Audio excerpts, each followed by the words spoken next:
We are now at the Voortrekker Monument, which is situated to the south of Pretoria on a kopje called Monument Kopje, Pretoria being the capital of the Republic of South Africa. This monument is an ode to those white stock farmers, pioneers who moved out of the Eastern Cape in the late 1830s.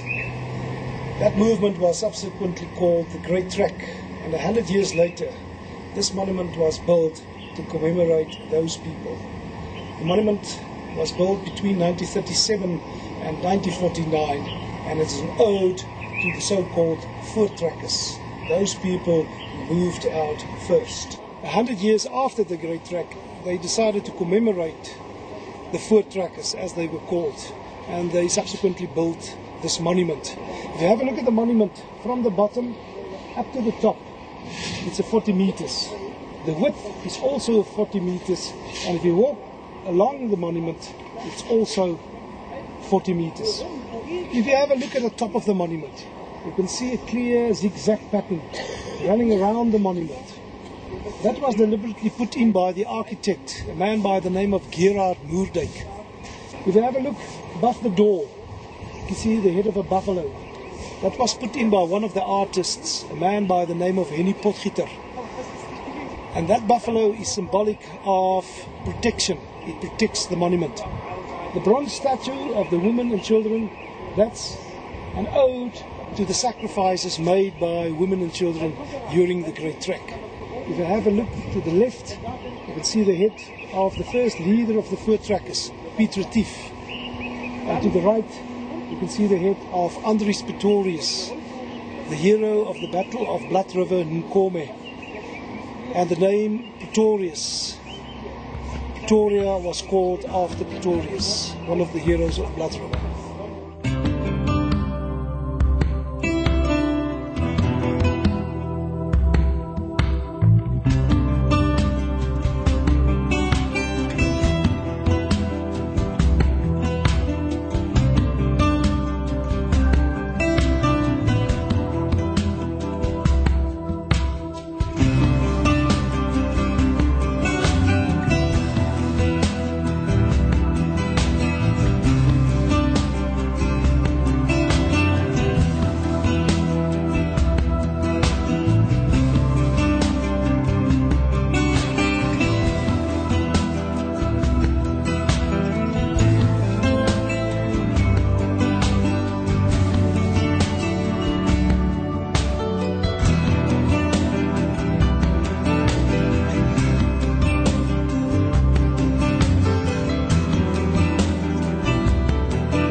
This is the cornerstone of the Voortrekker Monument, which was laid by the three descendants of the Voortrekkers, Piet Retief, Andries Pretorius and Hendrik Potgieter. Exactly to the day 100 years after the Battle of Blood River on the 16th of December 1938, the cornerstone was laid, and 11 years later, on the 16th of December 1949, the monument was inaugurated.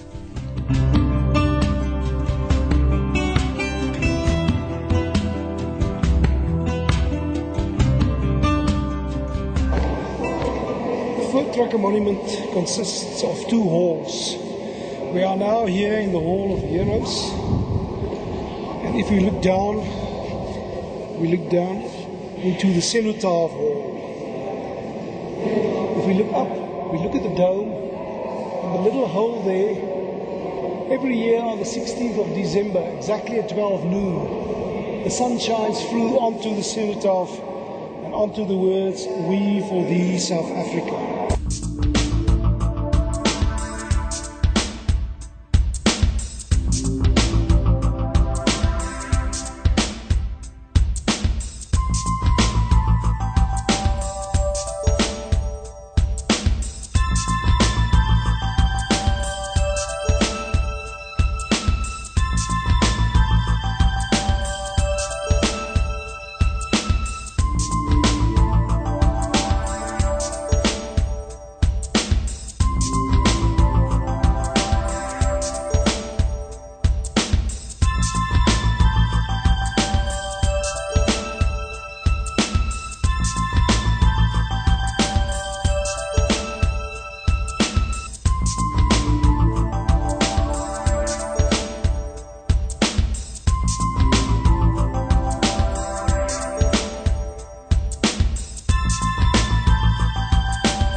If we look at where the Great Track originated, this is what today is the Eastern Province, or what was then called the Eastern Frontier.